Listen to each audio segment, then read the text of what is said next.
I'd like to thank you for inviting me on the show. It's such an honour to be here, and I'd just like to say that when I'm not playing Xbox with my mate Thor, I really like to listen to my favourite podcast, Pop Culture Pasta. Pop Culture Pasta.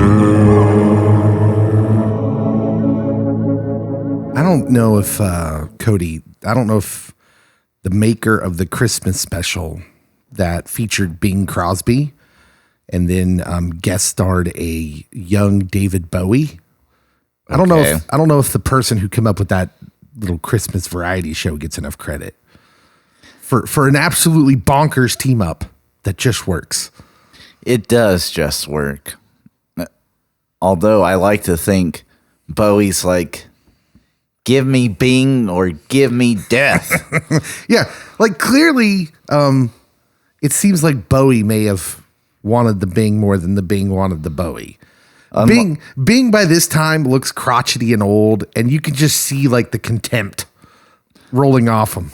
Unless Bing was like, I really need to impress the kids. Well, that's not what he usually liked to do with kids. Yeah. His son is actually in Friday the 13th. Bing Crosby's actual son. Yeah. Wow. He meets his end. Him and who else was in that? There's Bacon. Kevin Bacon, yeah. The Bacon. They pretty much all meet their end, right?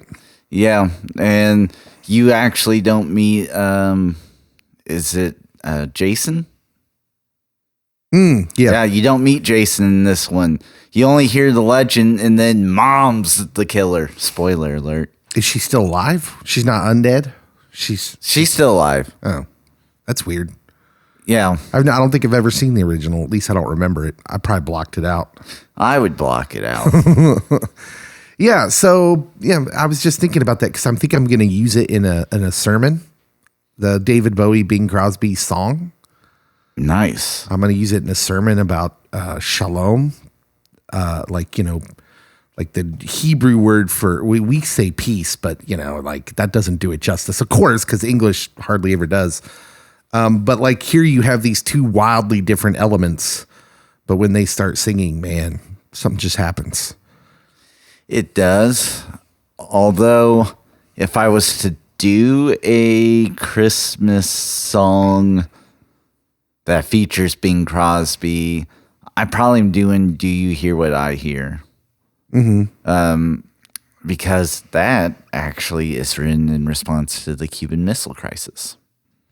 No way. What? Spoilers. It was written in response to the Cuban Missile Crisis? Mm-hmm. Okay, now you can't just float that out there and not give me backstory.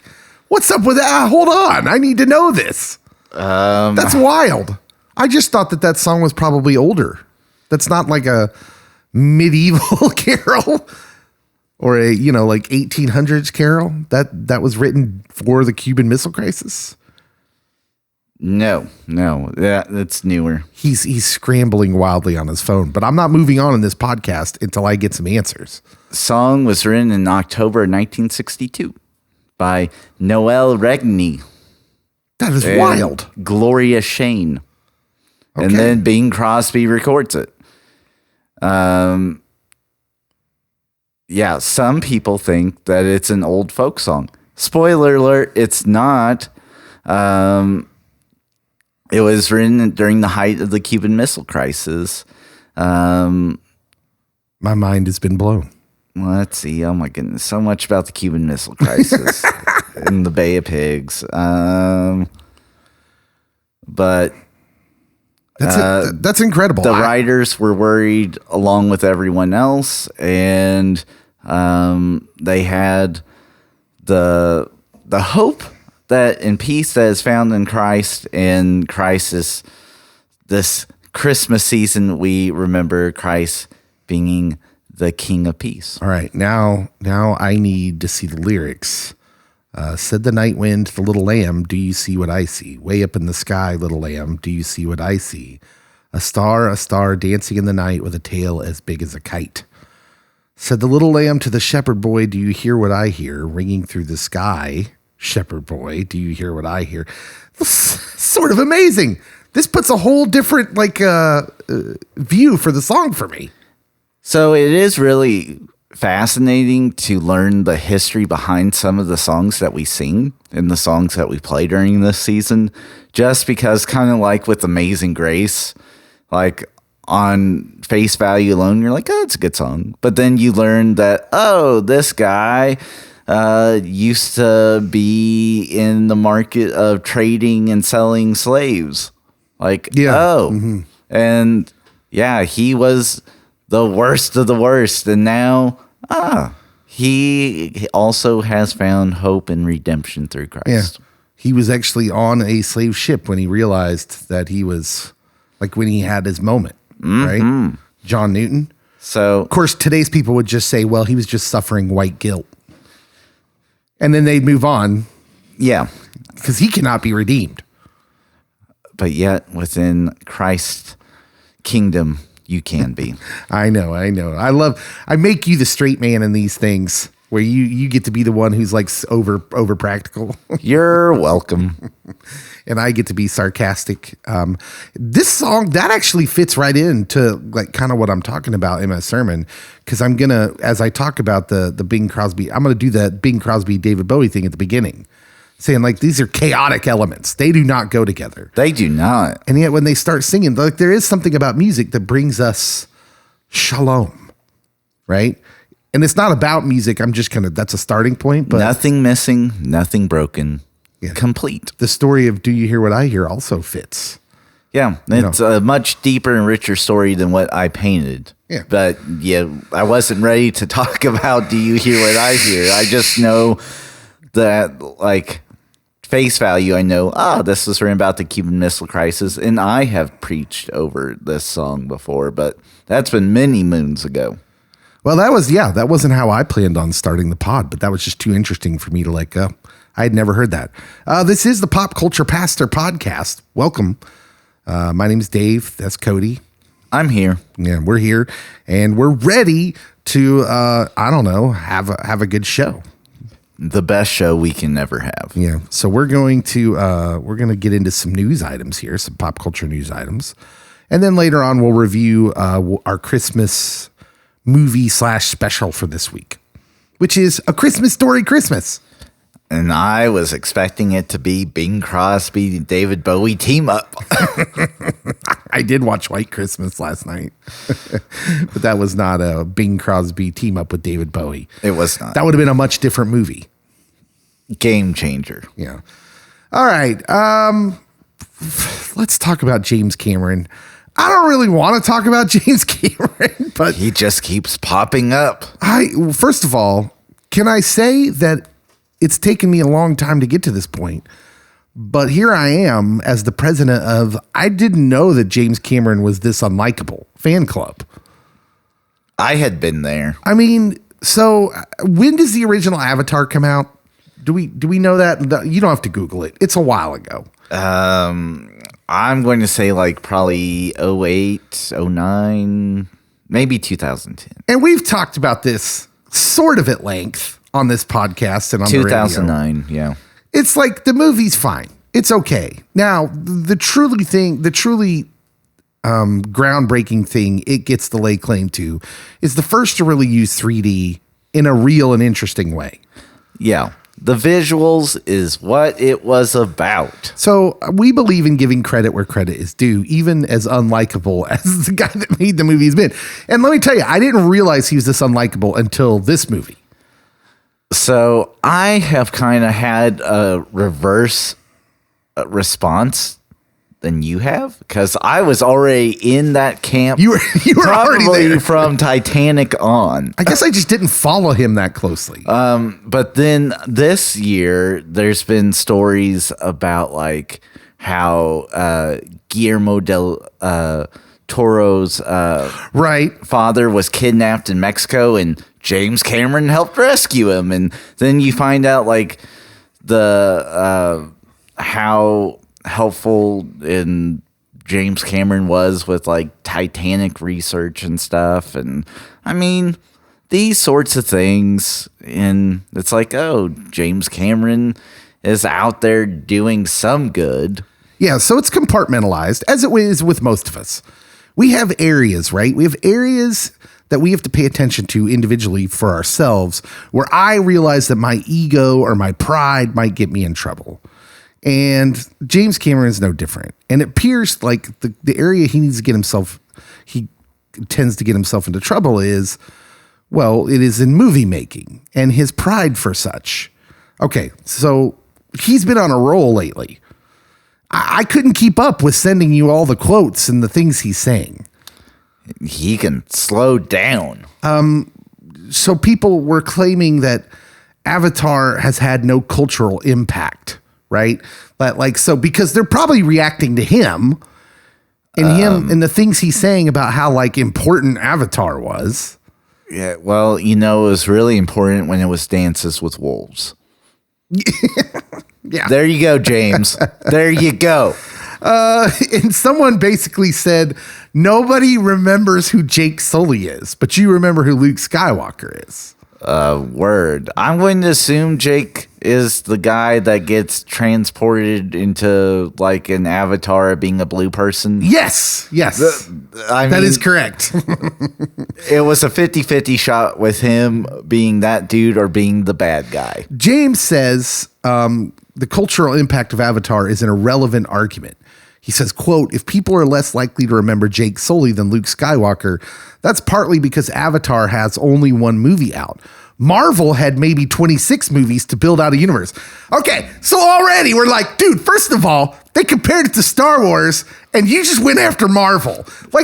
Whatever, that's the thing to do right now. Yes, they might be owned by the same people, but no, it's a completely different franchise and universe and all that jazz. I am so over the Marvel bashing. One, because it's natural. I get it. And it's so envy based, right? Yeah. Marvel movies have been the biggest things over the past 10 years. They've made billions with an S dollars. And yeah, so there's an envy portion of this. And they've just gone through their first little tiniest valley they've ever gone through. So everybody smells blood in the water and it's safe, right? So not only is there envy involved, but there's cowardice. There's you weren't attacking the MCU 3 years ago when they were at their height, coming off of Endgame, but you're gonna go ahead and attack him now. Anyways, he goes after Marvel, which is we'll get to that later, but let's address the Luke Skywalker thing, because this dude says it's all because there's more movies, which, okay, fine, but I'm willing to bet more people remembered Luke Skywalker after the first movie, before Empire came out, than remembers Jake Sully from Avatar. I didn't even remember the dude's name was Jake. Yeah, if he hadn't singled out that character's name in this debate, and you had just asked me, do you remember what the guy that gets into the avatar and becomes a blue person, what his name is? I would not have guessed anything. I would have been like, I don't know. Yeah. Bill? Yeah, it's such a weird, and again, it's it's a reaction. It's only because James is trying to blow up the importance of his movie Avatar that people are then comparing it. You shouldn't have to have people comparing it to Star Wars. No. That shouldn't be a problem. Instead, it's a problem because James is walking around pretending that Avatar was earth-shattering. Anyways. It would be like saying that Planet of the Apes is earth-shattering, and I think Planet of the Apes has had a bigger effect than Avatar. Right. Ooh, that's actually a very good comparison for Avatar. Planet of the Apes is playing around with some of the same themes. Again, I liked it better the original time than I did in Avatar. Yeah.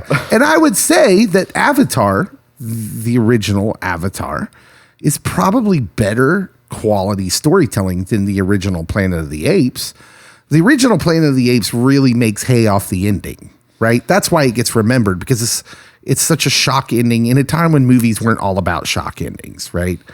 Chuck Heston. But in that way, you can clearly look and say that, like, but Planet of the Apes has had way more cultural significance than Avatar. Yeah. And I don't think that's going to change because, again, what they're saying to James Cameron is like, dude, your movie's not memorable in any sort of way other than the graphics, the 3D. So what I remember most about Avatar is that it came out around the same time as Avatar: The Last Airbender, which I had seen the series, and was like, ooh, they're making a live action adaptation. And so when, like, the summer before, or maybe even it was before that, like, I was in college, I was in the mall in Salina, and I got pulled off to the side by this group, and they're like, hey, for 10 minutes of like watching a movie trailer and giving your honest feedback, we'll pay you money. And like they ask you questions before, and it's like, have you heard of Avatar? And I'm like, well, yeah, Avatar: The Last Airbender. I'm great with it. And then I watch this trailer, and I'm like, what in the world's this blue thing? Well, then you go deeper with that story to understand that, like, James Cameron had copyright trademarked Avatar way before he ever made the movie. Mm-hmm. And so, like, they got into some stuff with Avatar: The Last Airbender where they were told basically they had to stop using certain things. Yeah, like just calling it Avatar, you have to go Avatar: The Last Airbender. And now this one is The Way of Water, in which within Avatar: The Last Airbender, there are water benders, and then there's fire benders, and there's earth benders. And if they go fire in movie 3, I'm leading the charge. Yeah. Well, you'll pick up a lot of people because James Cameron doesn't do it himself any favors. No. For instance, this report, the film crew on Avatar: Way of the Water has to play an awooga sound effect of a submarine diving alarm to get James Cameron's attention. Cameron says, I don't even respond unless they do the awooga. Oh, that's not a good look. He says that this is amazing, right? I think the crazy thing about listening to him talk is the hubris that just drips off it, man.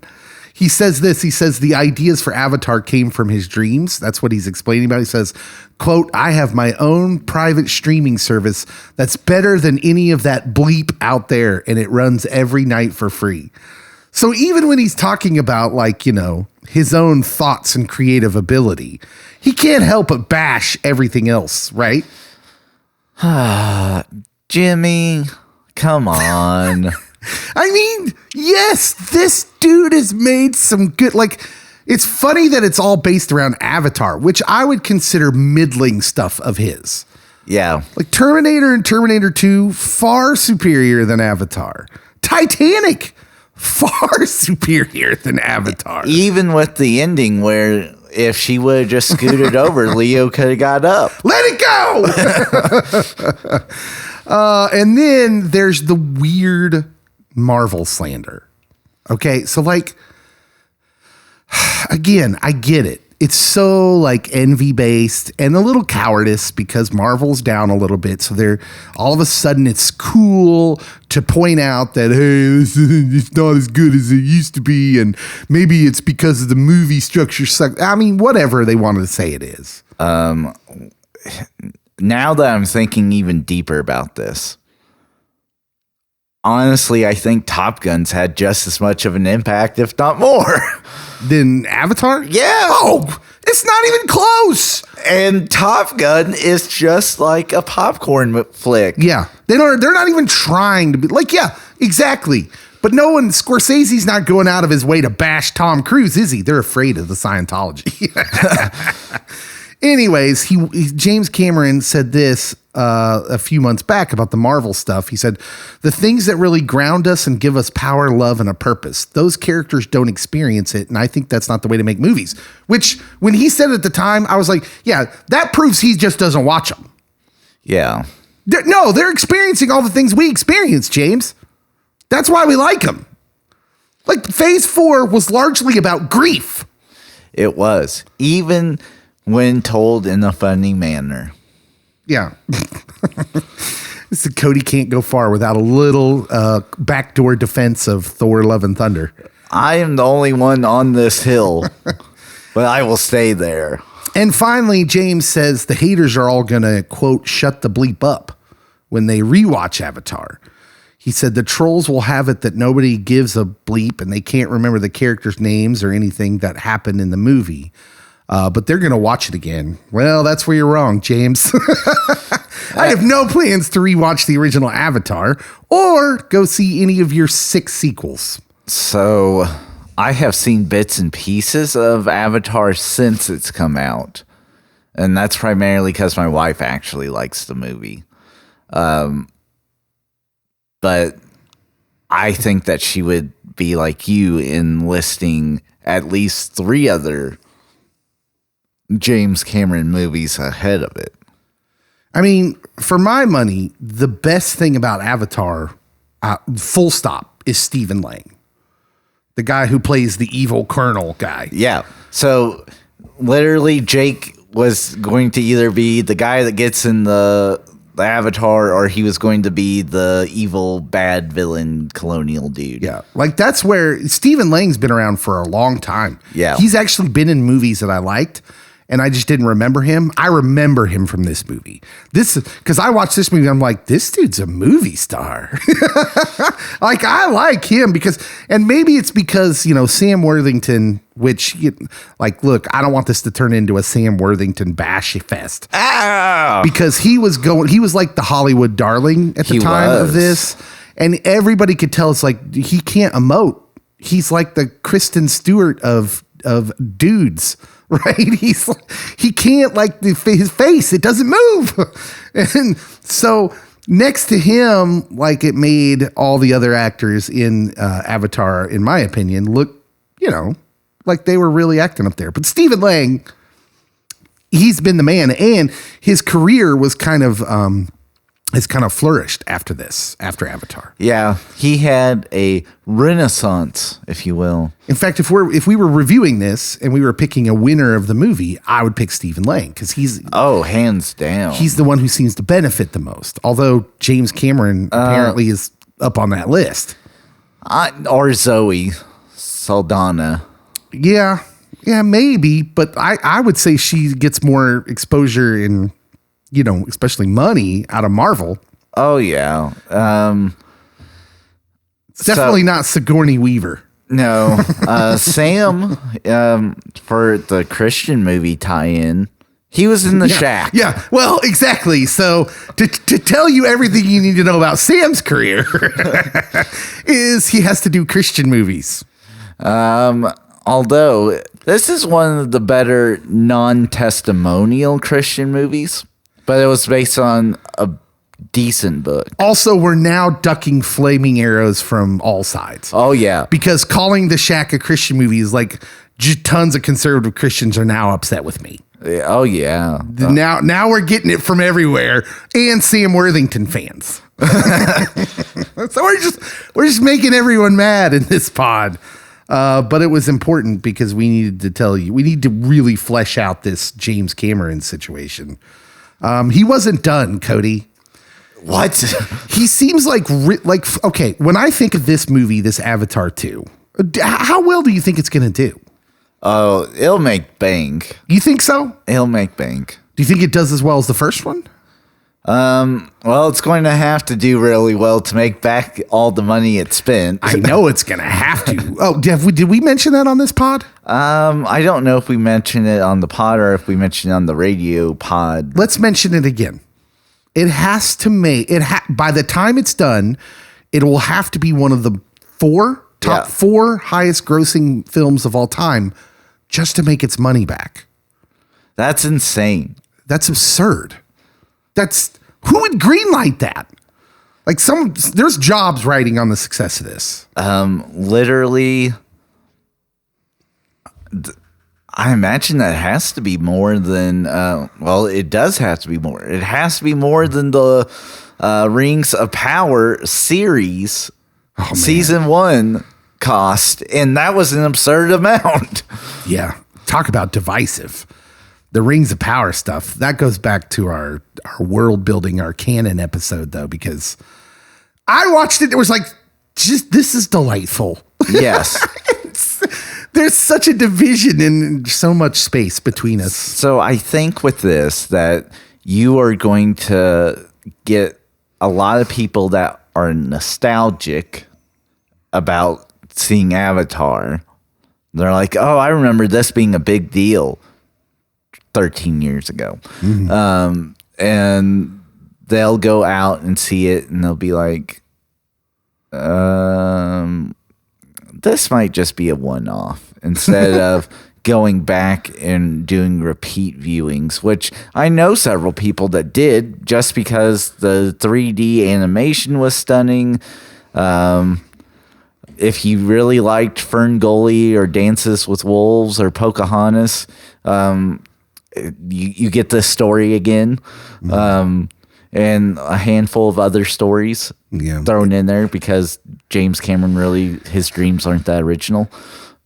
I put this in the same category for me as maybe Transformers movies. Like I saw the first one. Yeah. And then when I saw that there was a sequels, they'd start making sequels. And I'm like, oh, okay. Because the first one, didn't blow me away. And I suspect it's going to be the same feeling because the Transformers came out with another trailer the other day. And now I'm to the point where like, you're kidding me. You're kidding me. Is Michael Bay making that one? No, he's not. Oh, thank goodness. Doesn't matter. Doesn't matter. We're on Beastmasters, right? They've turned this into a live action. Well, you know what? We're not here for Transformers slander. I've got all of it, though. We might have to make a whole episode of the Transformers movies because that's something. That is something. So they used like my favorite Transformer villain. And I didn't even watch that one all the way through. And it was disappointing. Which villain? Unicron. They used that in the live action? Yeah. I don't even know. It's the Wahlberg one. Oh, that's weird because and they give you a little backstory that Shia LaBeouf is dead. They already used Unicron in a perfect way in the animated Transformers the movie. And they never needed to revisit that. Whatever. This isn't a Transformers episode. I get it. I understand that Transformers is now something different for the people that like it now. That's fine. Yeah. Avatar: The Way of Water, 3 hours and 10-minute long runtime. Oh, this is going to be rough. Somebody asked James Cameron about like, hey, did you think about putting in an intermission or something? A bathroom break. And he said, no, audiences can go anytime they want. They can see the scene that they missed when they come see it again. You think I'm seeing it again? This dude, man. Like I will see it once just because I love my wife and I will go with her and support her in her viewing of Avatar 2. But if I get up and go to the restroom, I might dilly-dally out in the lobby forever. And finally, when someone mentioned, hey, you're getting up there in age and you've got plans for like 7 more of these or whatever, he's like, will you pass the baton to someone else to direct him? And because James Cameron definitely believes he's the only person on earth capable of directing a great movie, he said, I would have to train somebody because I don't care how smart you are as a director. You don't know how to do this.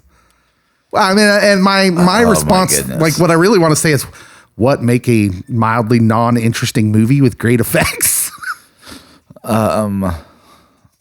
This guy, seriously, Cody, what's up with this guy? Oh my. Was he always like this and we just didn't know? I want to assume yes. I mean, yeah. But I mean, like, he has elevated his being past that of Stanley Kubrick or Francis Ford Coppola. or even Scorsese, and I'm like, I mean, Titanic definitely. If you were alive in the 90s and were either a stereotypical, I know we shouldn't stereotype, but like stereotypical female or a male in a relationship, yeah, you watched it. I watched it just because like my aunt rented it and we were being babysat, and I'm like, this movie's not for me. Yeah, I don't understand people. Like, look, James Cameron has made some of the biggest movies of all time. Yeah. I mean, let's give credit where credit was due, because unlike James, we believe in affirmation. Yes. And so he definitely knows how to make a movie that I guess is rewatchable in theaters or will draw out masses. I mean, it's okay to say that he makes great cinema, though. Like, yeah, Titanic, whatever.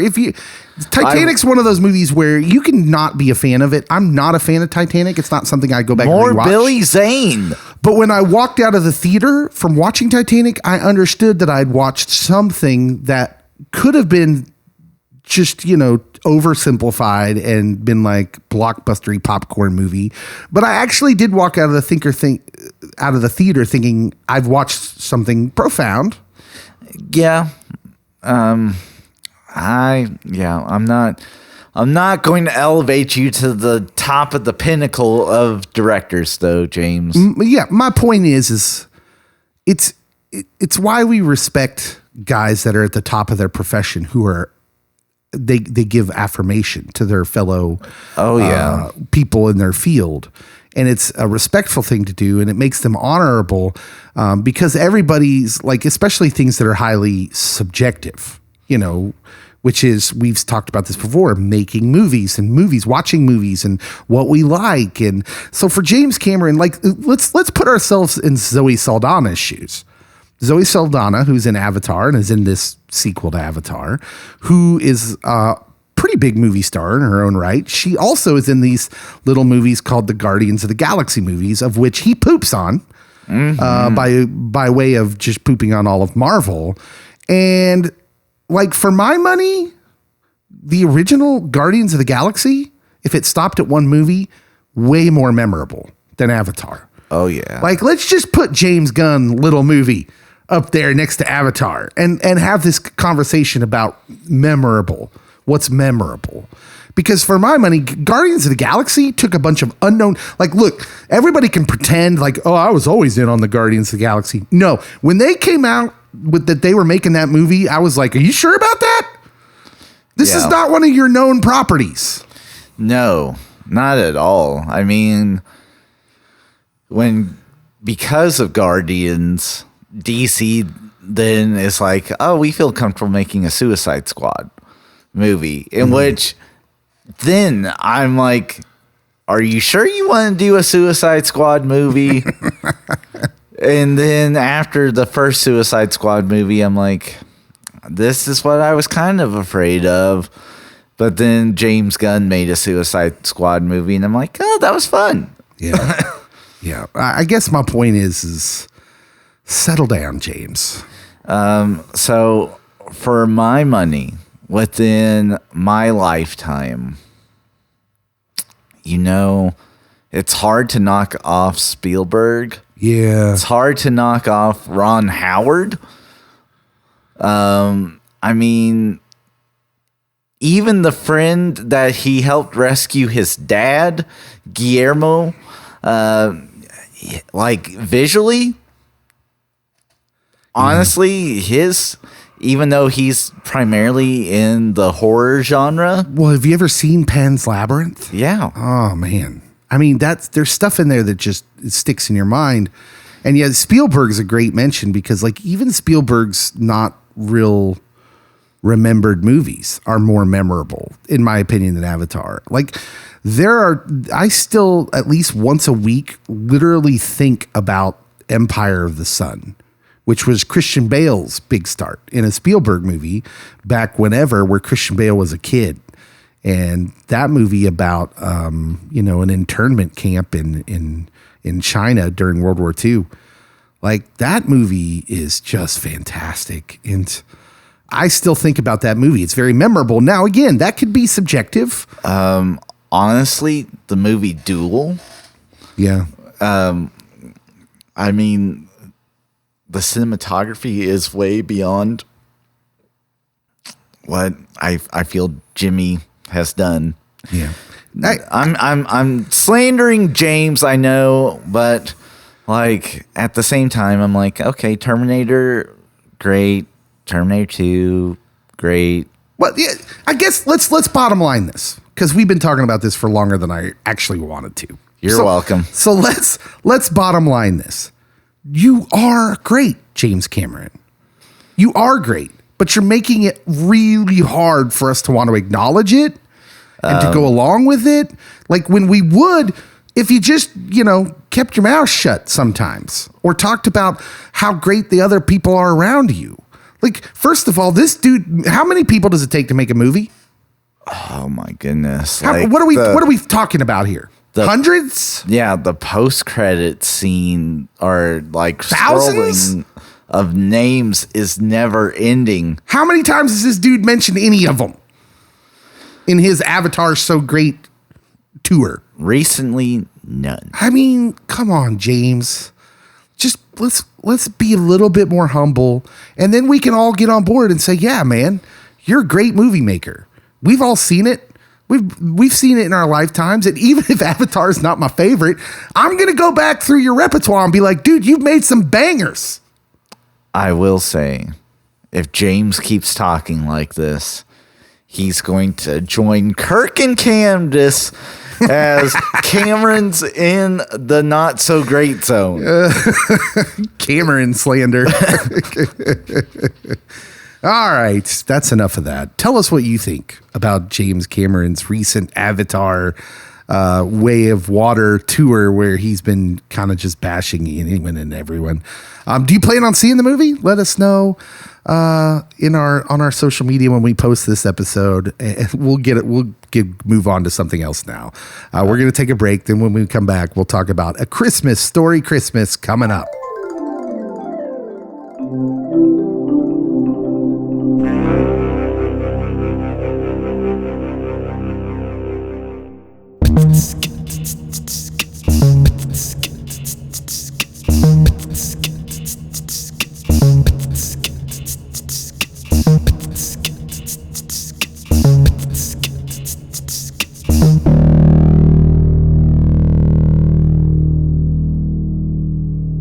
All right, we're back to talk about, to continue our Christmas series.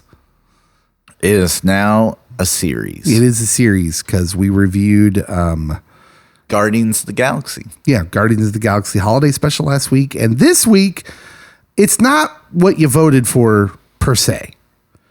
What actually was voted for the Santa Clauses. And we will do that. We're earmarking that, but we're going to wait for the whole series to come out because it'll all come out before Christmas, right? I assume so. Yeah. So this wasn't my vote. Someone pointed out, Lauren, a listener, pointed out on our poll that, and she was the one who introduced this into the last week's poll, the Santa Clauses, was that maybe we should wait until it all comes out to review it.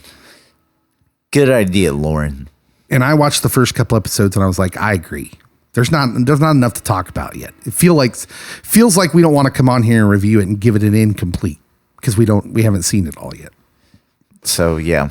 Which is some series I'm okay with that. Like I was okay with that with She-Hulk because it was clear that She-Hulk was what it was. Like it's not going to surprise us. I'm holding out hope that Santa Clauses might surprise me, which will lead you to believe what I've thought about the first couple episodes. Spoiler, it is Citizen Kane of TV series. I do like Tim Allen though. Yeah, not enough Tim Allen. But instead, we're going with the second place vote here, which was Christmas Story Christmas, a somewhat like, how do you explain a sequel when there was a sequel to Christmas Story, but it was junk with totally different characters, and now you come to this where it's like, oh, this is a real It's like spiritual sequel. This literally is what I rant and rave about with Rocky. Oh, okay. That like, oh, there's a sequel and we don't count it. It just magically doesn't exist within our frame of reference. Oh man, are we going to go through this with this? No, we're not going to, but I'm just saying. You're not going to tell me that Christmas Story 2 is like somehow emotionally impactful for you. It's like The Sandlot 2. Like, yes, it exists, but we don't pay attention to it. But I acknowledge its existence. Okay.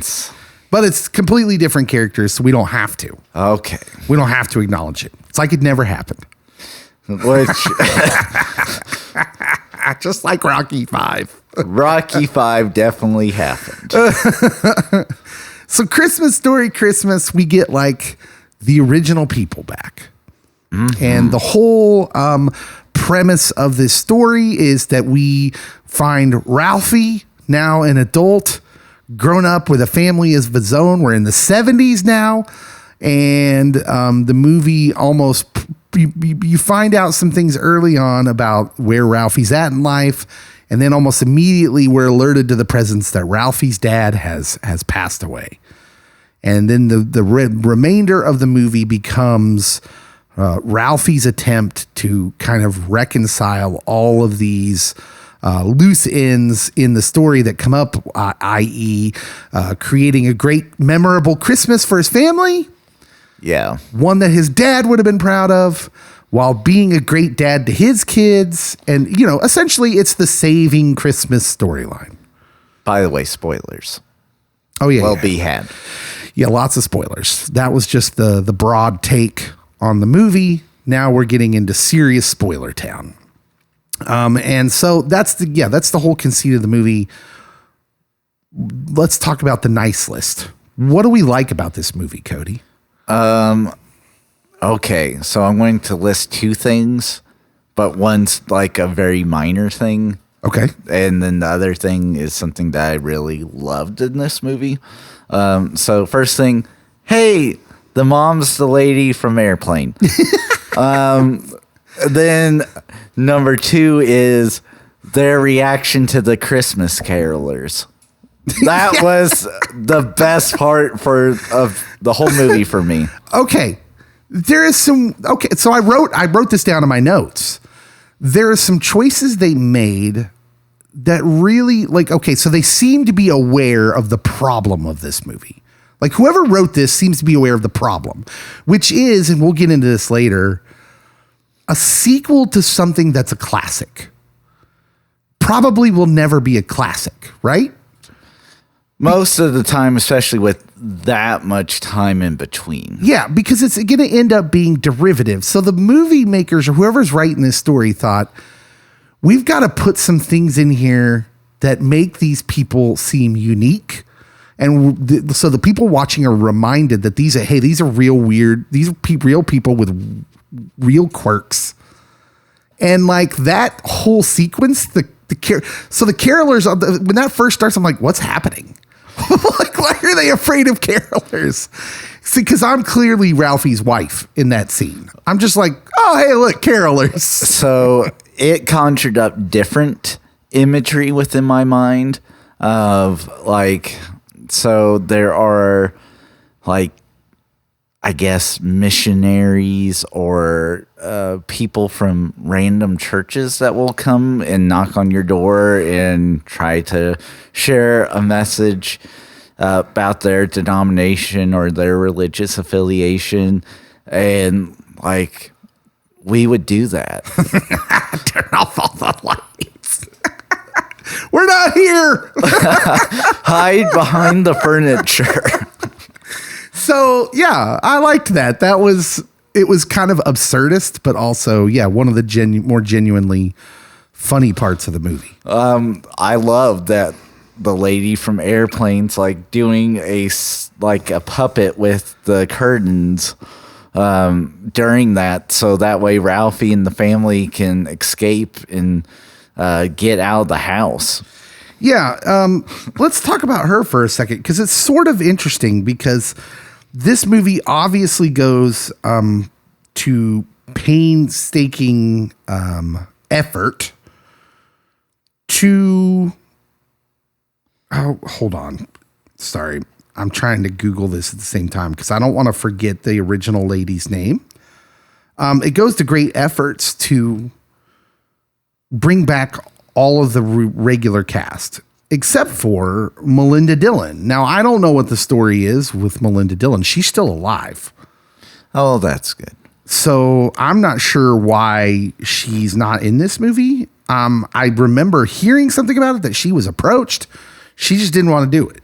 I don't blame her. Which, yeah, fine. That's fine. And especially with the dad having died here a couple years back, which I believe has been pretty recently, I could see her being like, you know what?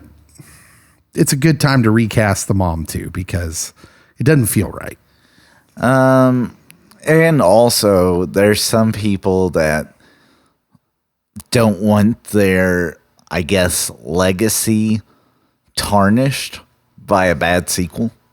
Yeah. They're like, oh, the first one, that was a great movie. Let's not revisit this and keep the memory of me unstained by this. More often than not, what we think of as classics, the people that were in it don't. Yeah. So like Tom Hanks thinks he's put out 4 good movies in his career, and that's it. Like, seriously. I want to know what the 4 are. Well, it's definitely not The Burbs. I was really disappointed once on hearing an interview where Tom Hanks just trashes The Burbs. And I was like, seriously, Tom, that's one of my favorites. Now, is that the one that Henry Winkler starts off directing? Oh, I have no idea. I didn't know. Because there is a movie that Tom did where Henry starts off directing, and I don't think he gets to finish directing. And there's like some weird beef between him and Henry Winkler, which is weird because Tom Hanks and Ron Howard are like buddies, and Tom's in every other Ron Howard flick. Interesting. That's interesting. Yeah. I don't know. I just know I love The Burbs and he trashes it. But while meanwhile saying that Joe versus the Volcano was one of his better movies. And I'm just like, no, Tom. Joe versus the Volcano is complete and utter trash. It's a dumpster fire. Terrible movie. It's like Avatar. Completely forgettable in every way. Anyways, let's not backtrack here. What were we talking about? A Christmas Story. Christmas? Yeah.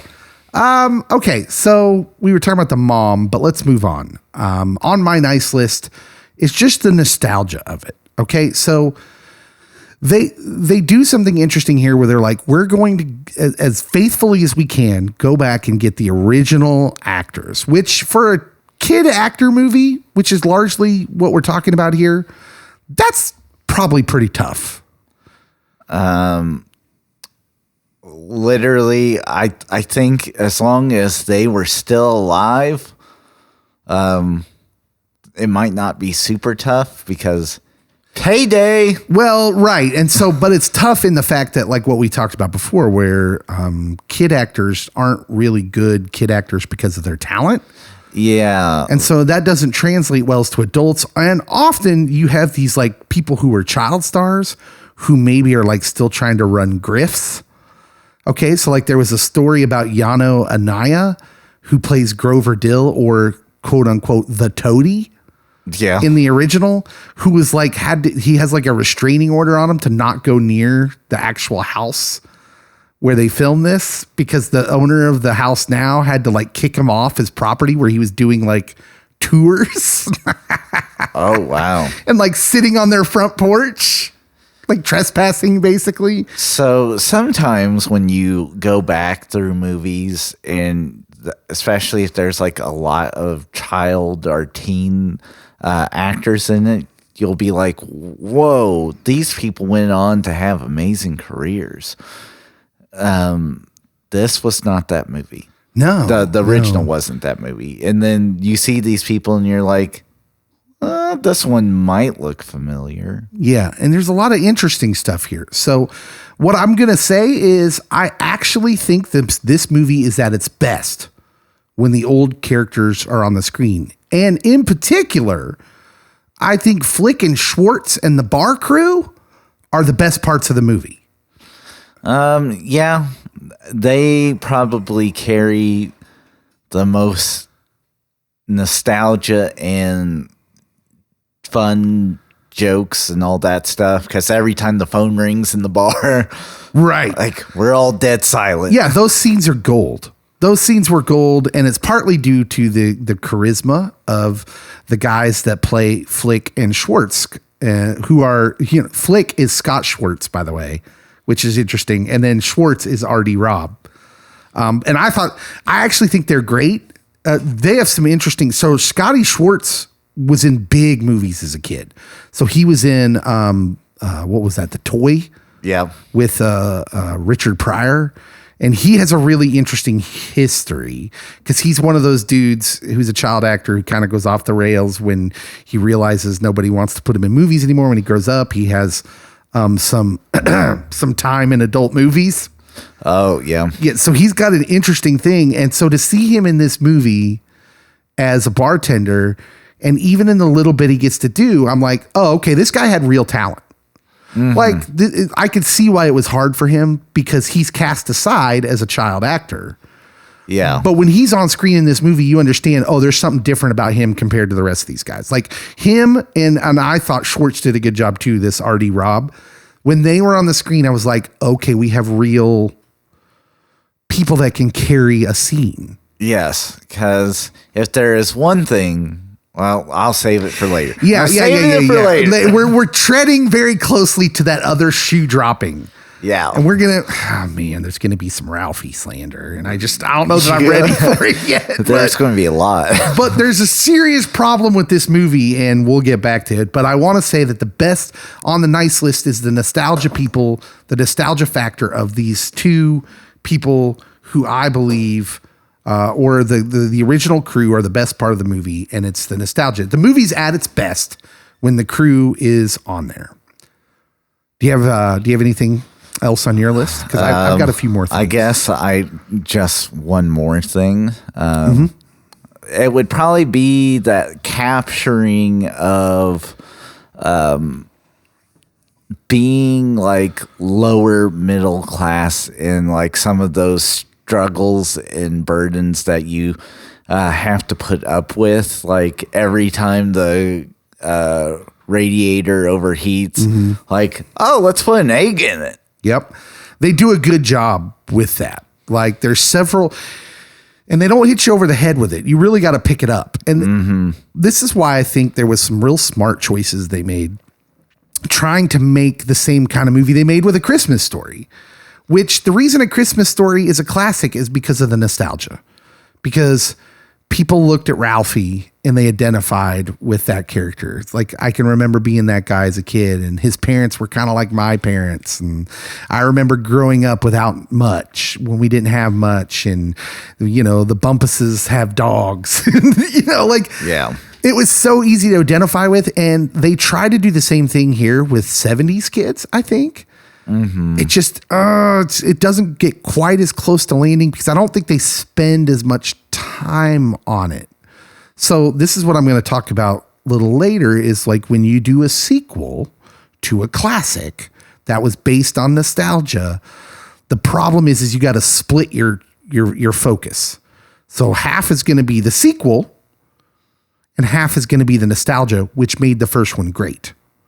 So what you're left with is this kind of half and half feeling of, man, this is halfway to a good movie, right? Yeah. But yeah, for me, part of the half they got right was the recreation of what made the first one so good.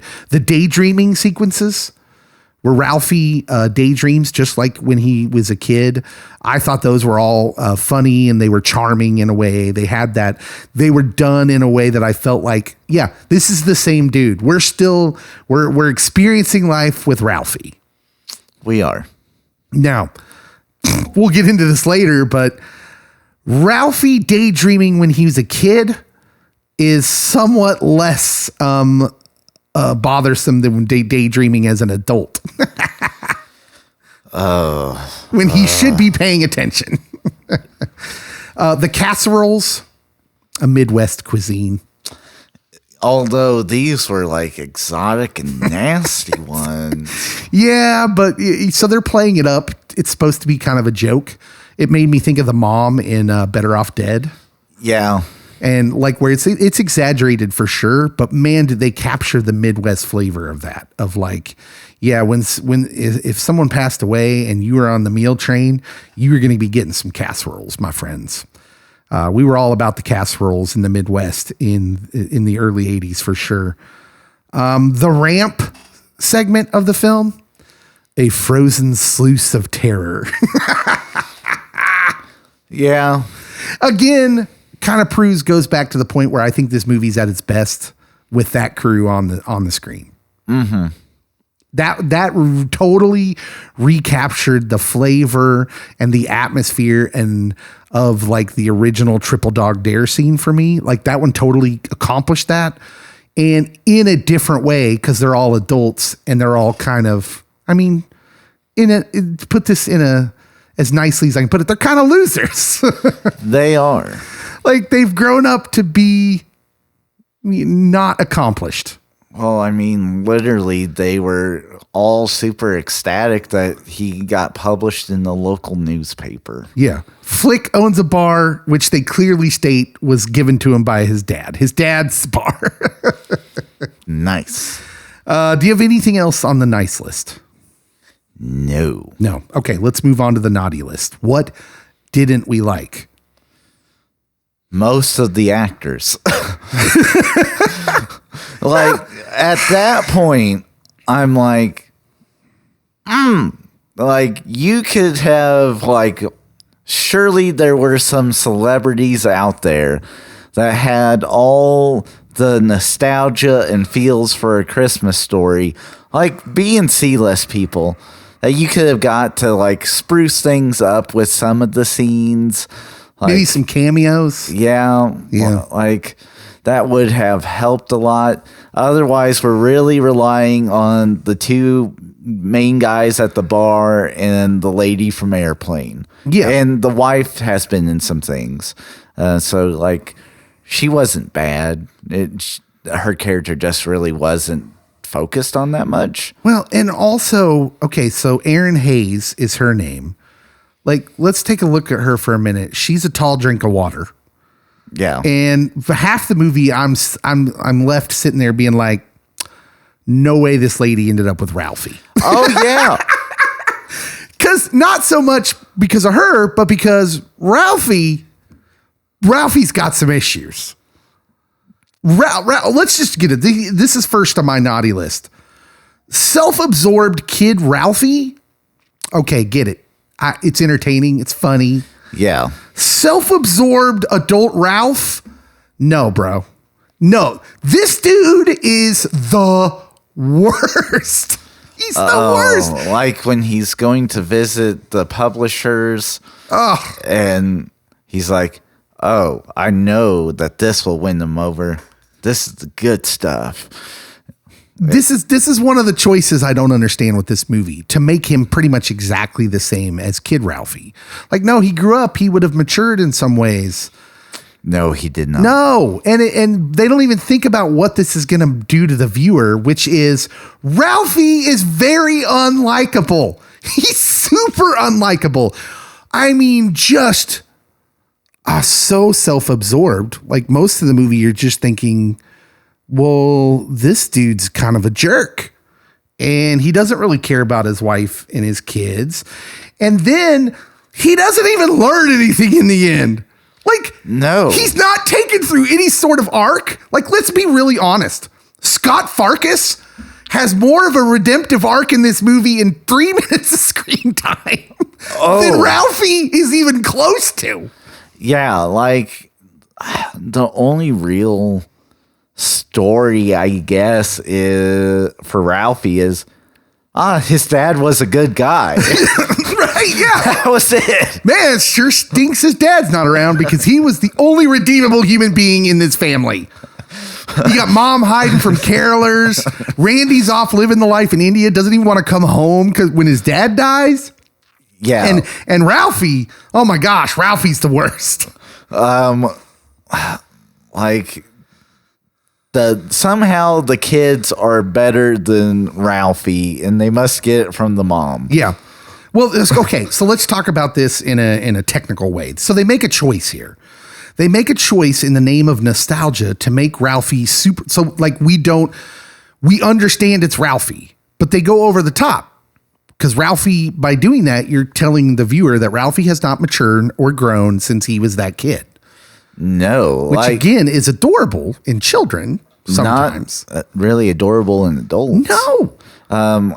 So this is if I was making the film, which I would never have made this film, I would have had Ralphie be there, but I think I would have focused more on the kids and have occasional oh, look, these guys are still alive and they're hanging out at the bar and that sort of stuff.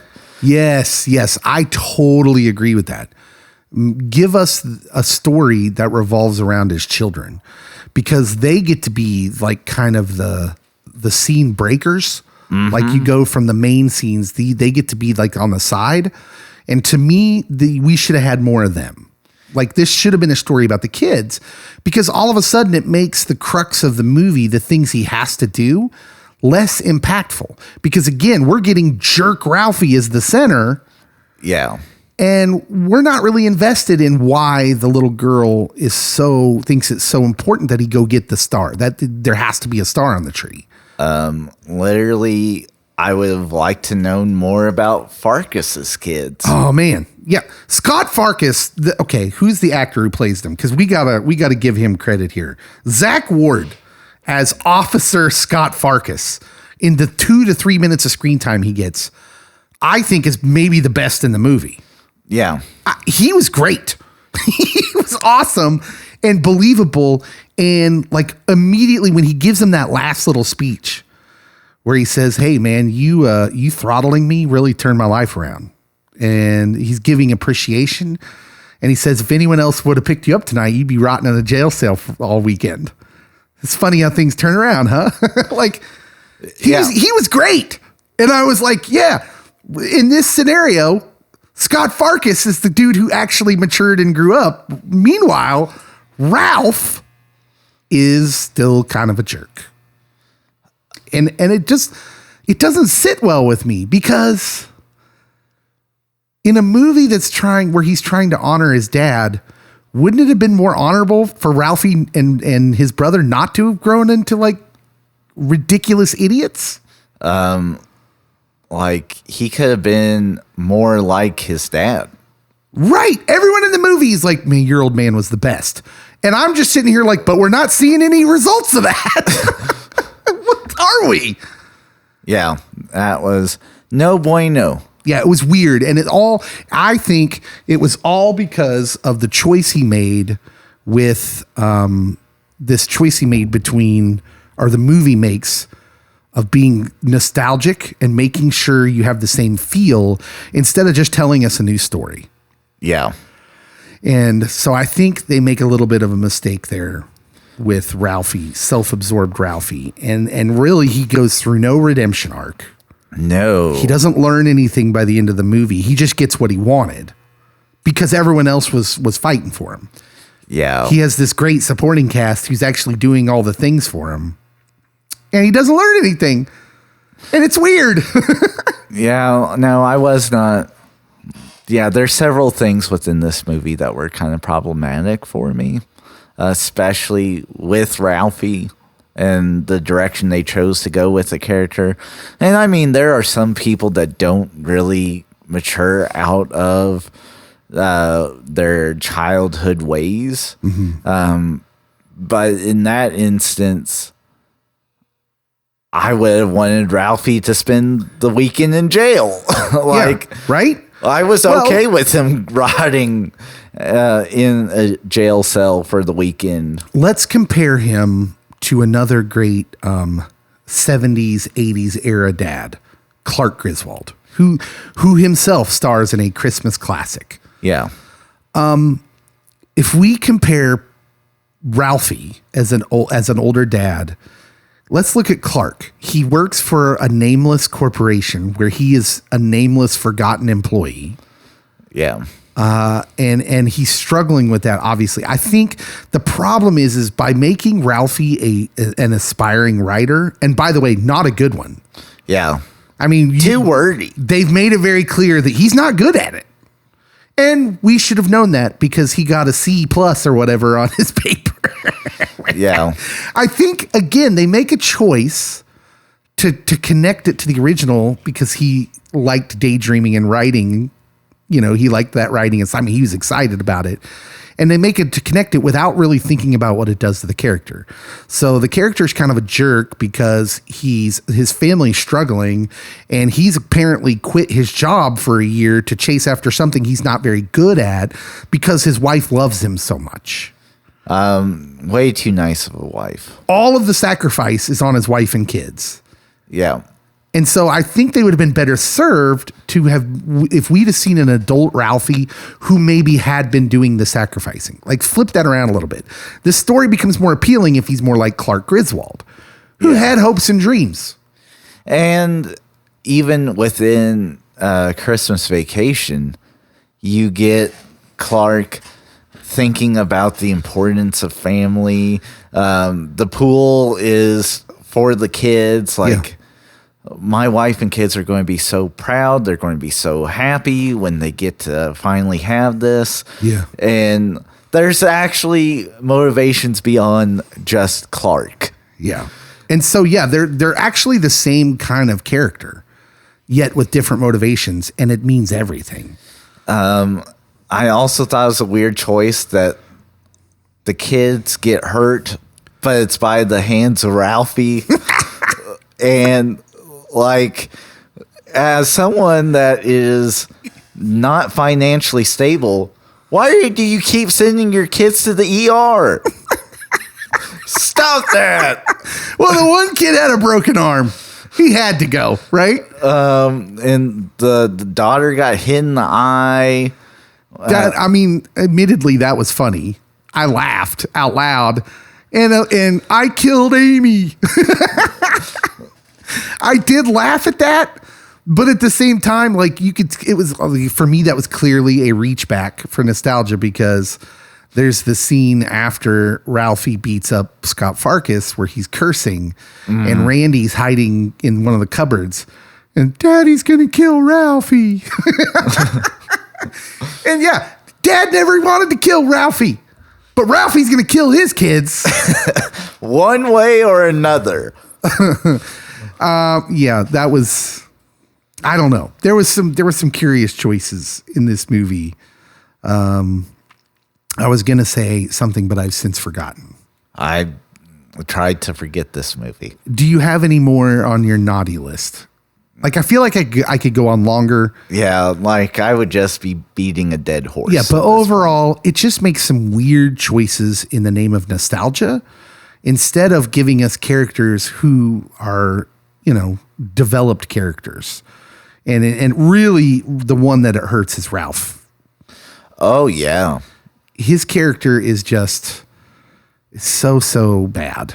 And by making him the focal point instead of the kids, the self-centeredness of him is almost intolerable.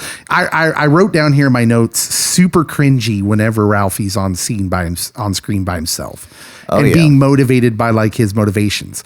And I didn't write that the first time. I wrote it the second time I watched it. It's because I watched it last night by myself. I watched it the first time with my kids. The second time it's cringy. And why? Because he has no arc. He doesn't learn. He's instead rewarded. Yeah. And like, there's several things that I think about within the story. Like, okay, so you keep going to the bar.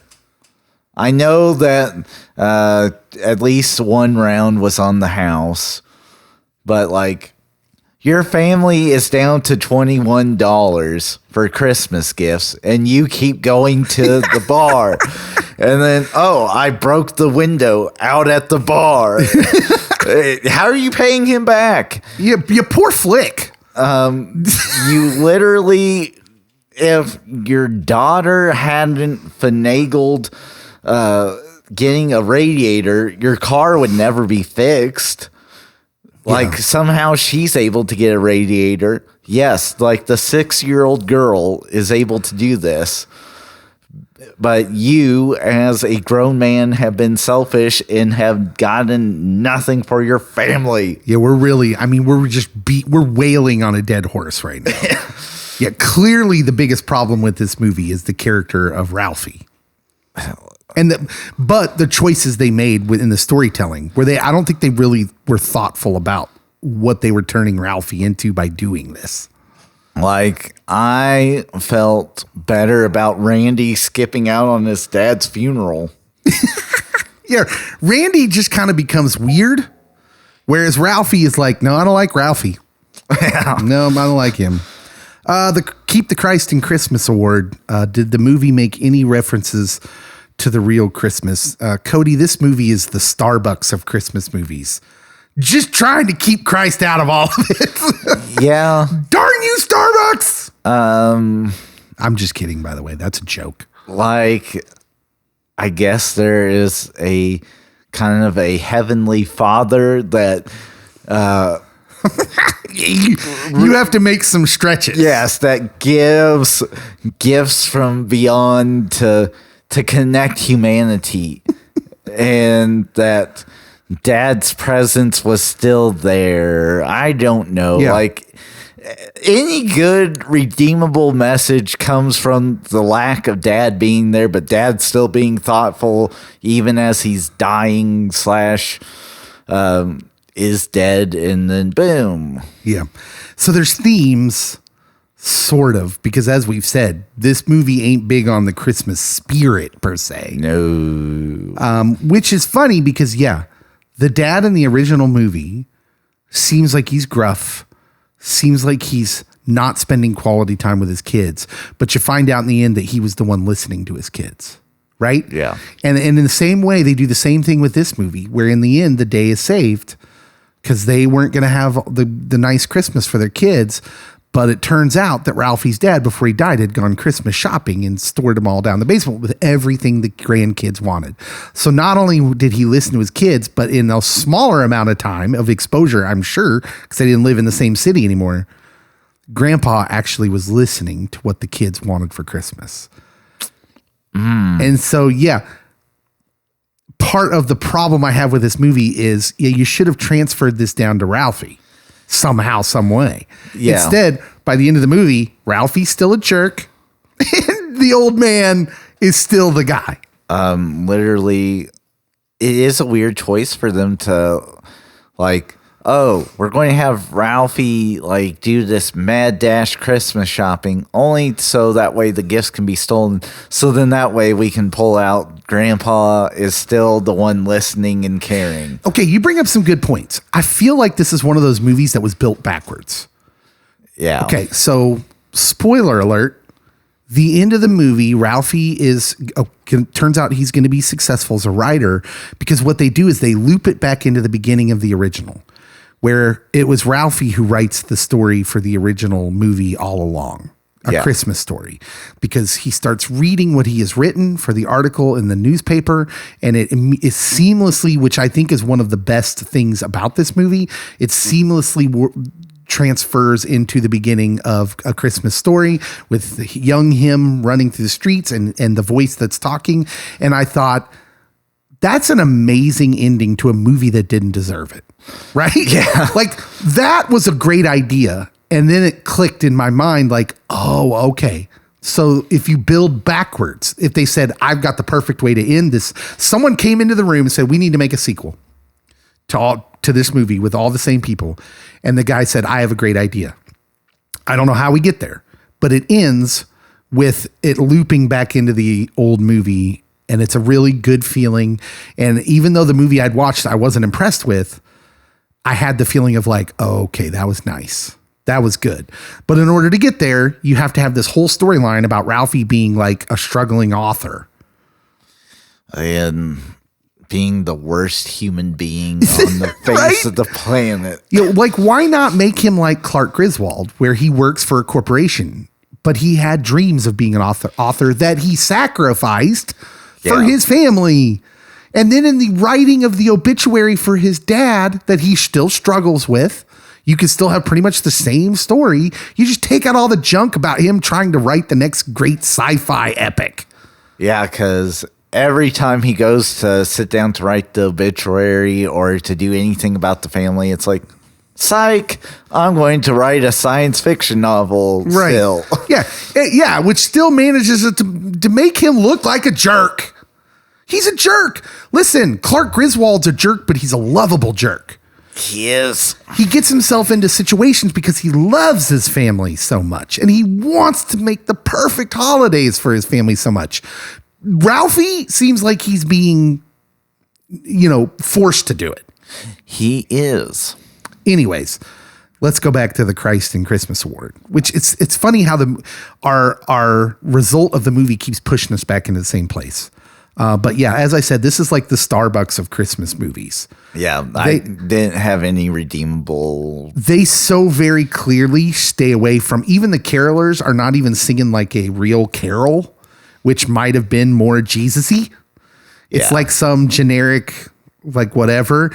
There are two small signs, but they're played as jokes. Okay. One, when they escape from the carolers and one of the carolers goes, "You turd."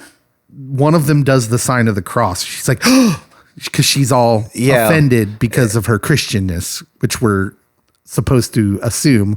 And the whole thing's played for a joke, like, ha ha ha, Christians. And then the slide.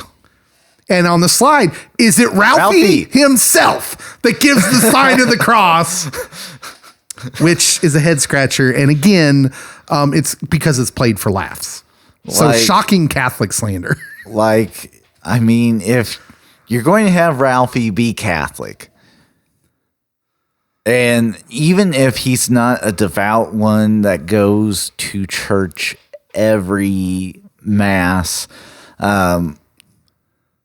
literally Christmas service or Christmas Eve service and Mother's Day and Easter are the three big services that sort of churchy people go to. Yeah. And so, like, they didn't even do that as a family. Like, that might have been something to bring up the mom spirit who just lost her husband. It's super weird in its exclusion because, like, if you're going to make a joke about people giving the cross on their, on their chest, in moments where you're clearly trying to make a play for laughs, then let me just say this. I grew up in a family that were not churchgoers. We did not go to church. I knew nothing about the Bible. I was never exposed to the Bible. And even I knew Christmas was about Jesus, right? Yeah. I'm about as excluded and separated from church as I could possibly be. The only times I was ever in a church was for a wedding. Even I knew what Christmas was about and understood in the Christmas season, we made at least passing references to the baby Jesus. Where in this movie, man, like, it's like the whole thing doesn't exist and Christmas is only there.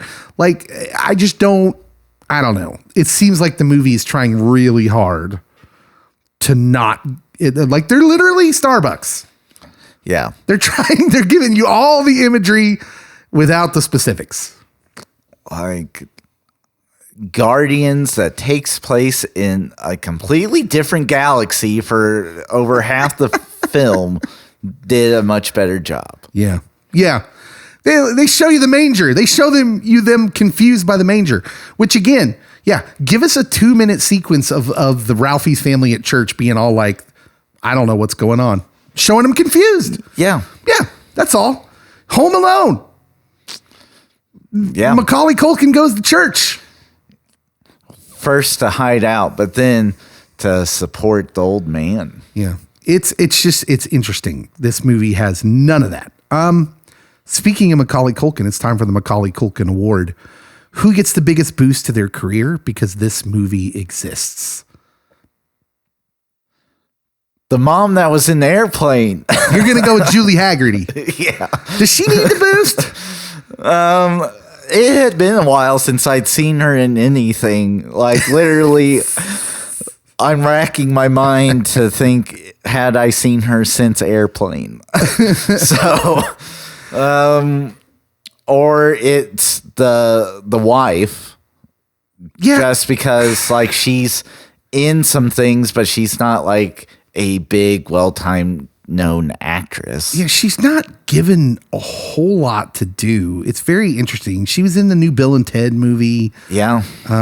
She's been in I don't know, man.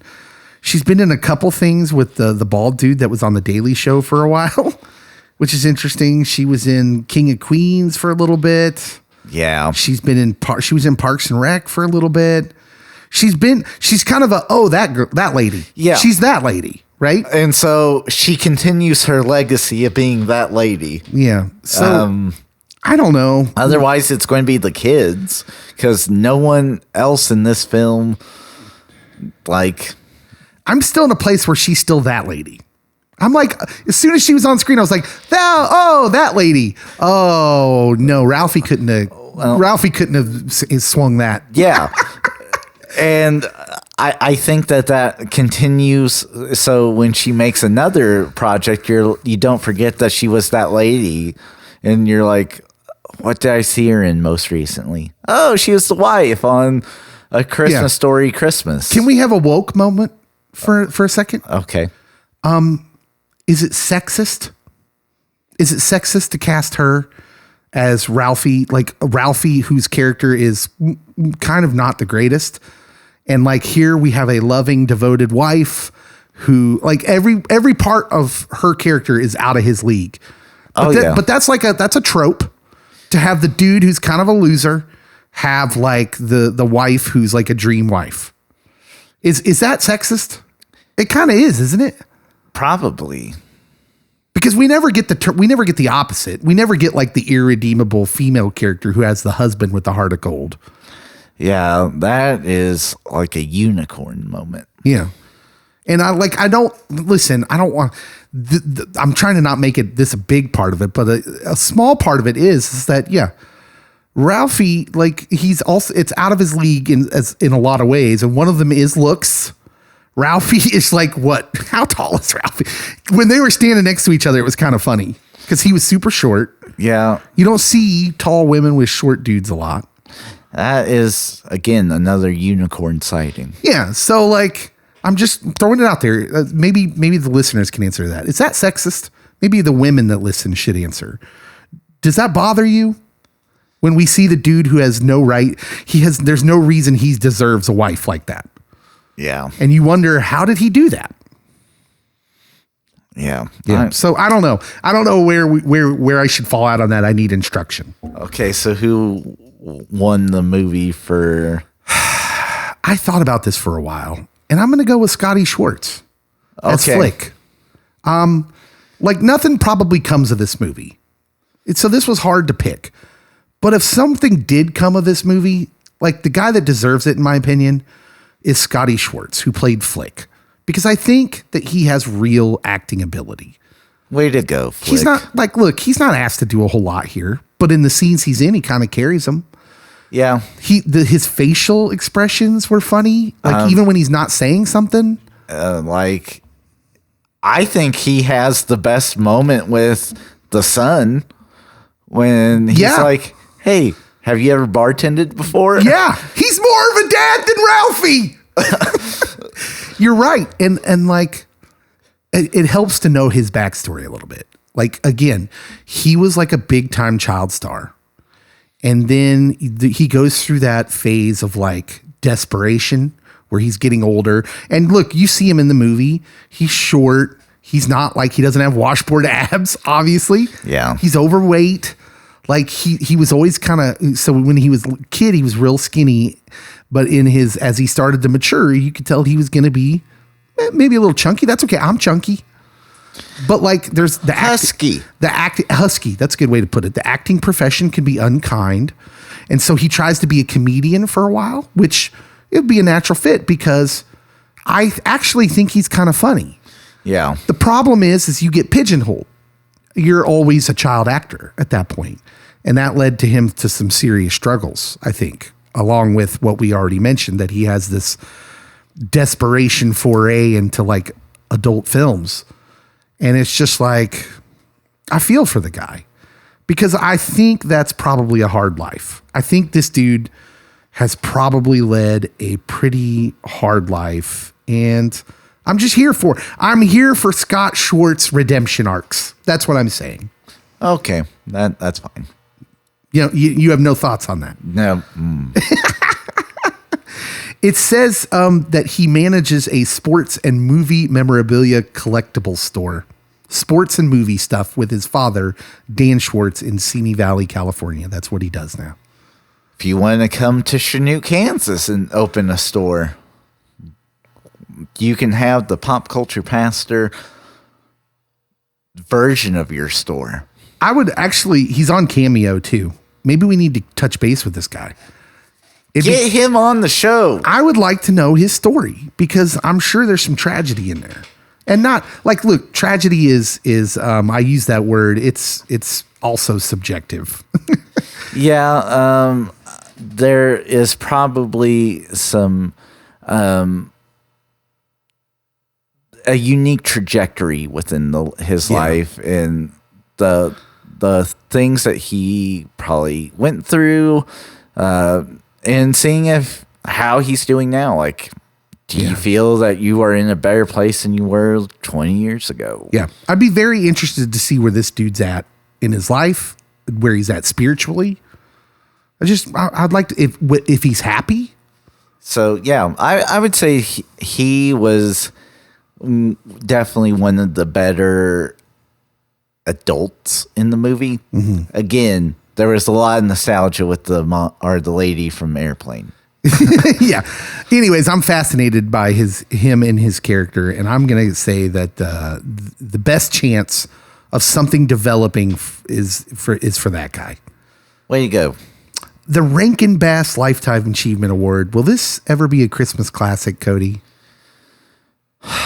Okay, so I came into this slightly biased because Christmas Story was not my movie. Right. So it comes out in 1983. Mm-hmm. And by that time, my parents are either in high school or out of high school. So it wasn't something they grew up with. Mm-hmm.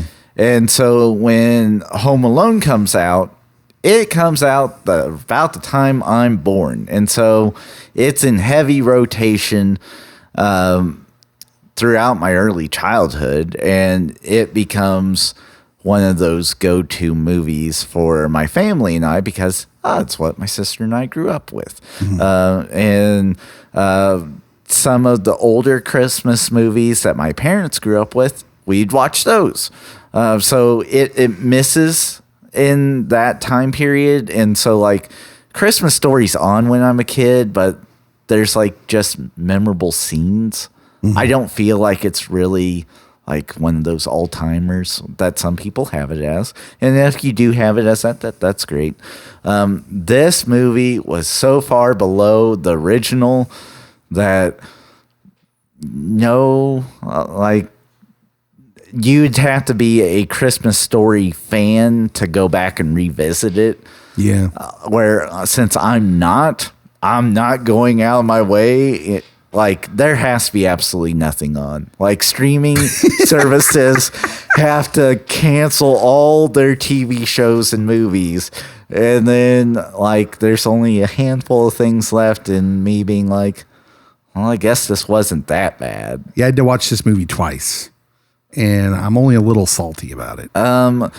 Now, I wonder if maybe it would be better if you watched it first and then went into A Christmas Story. And maybe. Then maybe that changes the way you look at the original.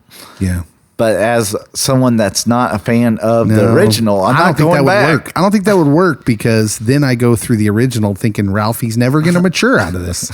He's going to be a jerk. And it's Scott Farkas is the hero. He's the actual hero of the story. Look, I'll defend it a little bit. I'll say that what they set out to do was not make another Christmas classic. they're literally trying to extend the nostalgia. It's a sequel in every sense. And so they're just trying to appeal to fans of A Christmas Story. And you're right. Christmas Story is a movie for Gen X, and baby boomers would like it because it takes place. It reminds them of their childhood, but it was really aimed at Gen X. And as such, it only appealed to them. And like, it was very cult classic. So people don't remember this before TNT and TBS picks it up and is putting it on, 24/7 hours on Christmas Eve. It's very much a cult classic. It's not until then that it really gets wider appeal and becomes something bigger. And so I always loved A Christmas Story. I did like it. It was because it was nostalgic for me. It made me feel, like watching the original reminds me of being a kid. And it is a classic for me, but the sequel, this is never trying to be a new Christmas classic because that has to appeal to more people. And this movie will never appeal to someone, like you said, who isn't a fanatic for the original Christmas Story and just like seeing the same characters on screen. So if they had followed the kids more than Ralphie and just kind of had Ralphie be there and in the background, and then at the end of the movie reconnect to the original, I think you could continue on, and I think you can connect a whole new generation to it. I don't think that this movie accomplishes that. Let's talk about Ralphie for a second, because we kind of skipped that in the naughty list. Let's talk about Peter Billingsley. Hey, Pete. I know, like, again, it seems like he's trying to channel how he played Ralphie as however old he was. Yeah. Which to me, if that was the direction he got, doesn't really work because it makes him look like he's just not a very great actor, which he probably isn't. Loved him as Ming Ming in Elf. But yeah, having him be the focal point of the movie is, in my opinion, super damaging to the quality of the film. And it's just because he just can't carry it. His character's not even likable. Yeah. Again, if I'm comparing him to another famous dad with issues in a Christmas classic like Clark Griswold, he actually on the screen is a very fascinating character. While being insensitive and having faults, he's also very endearing. And oh, by the way, the actor in that part is one of the actors of that generation, comedic wise, Chevy Chase, who clearly had a lot of talent and can carry the load of that. Poor Peter Billingsley is put into a position. Yeah. I'm with you. They should have made this movie about his kids and told a different story. You could still end at the same place. Yeah, absolutely. Like, hey, he's now a writer, and it goes into the first movie. How great would this movie have been if it would have ended before Christmas? Right at the same point where they find, say Ralphie and the mom go into the basement to fix the fuse, and they find the presents that the old man has bought, including the sled and the Easy Bake Oven that they had gotten stolen and would now no longer would be able to provide for the family. And you could somehow wing it and end it in such a way where his kids running across the street from the old homestead then blurs into the old thing, and it's still before Christmas. And to me, that would have worked better. But having made the movie more about his kids. Yeah. Because I'm not invested in any way in what they want as gifts, which is completely opposite from the original. I'm super invested in the Red Ryder BB gun. Yeah. It's one of the most memorable Christmas gifts of all time. Yeah. Not a Christmas classic. How many out of 10 wise men, Cody? I'll be nice. I'll go 4. 4? Yeah, I'm going to give it a 5. It's average for me. It does some things that I like. The original cast, I respect what they tried to do. Yeah. It just doesn't work. Yeah. And every part of my Christmas spirit says, here's your 5. Again, as someone that probably would have given the original a 5, just because I really do not connect with the Christmas Story whatsoever. Yeah, I thought 4 was very generous. That's fair. That's fair. Hey, if you didn't like the original, and like I get it, it doesn't hit you in the same spot that it hit us Gen Xers. But hey, tell us what you thought of A Christmas Story Christmas. How did it hit you? What did you think about it? How many wise men out of 10 would you give it? Comment on our social media. Join our Pop Culture Pastor community group where we will share the post in there. You guys can talk about it as usual. Make sure and subscribe and rate our podcast wherever you can, and join the social media. Follow us on social media and share all our stuff on there. It helps out the pod, allows us to hopefully have a future where we can do more and more stuff, put out more and more content. And we just really, really want to do that for you because we really love you guys. Thank you so much for listening, and we will see you next week.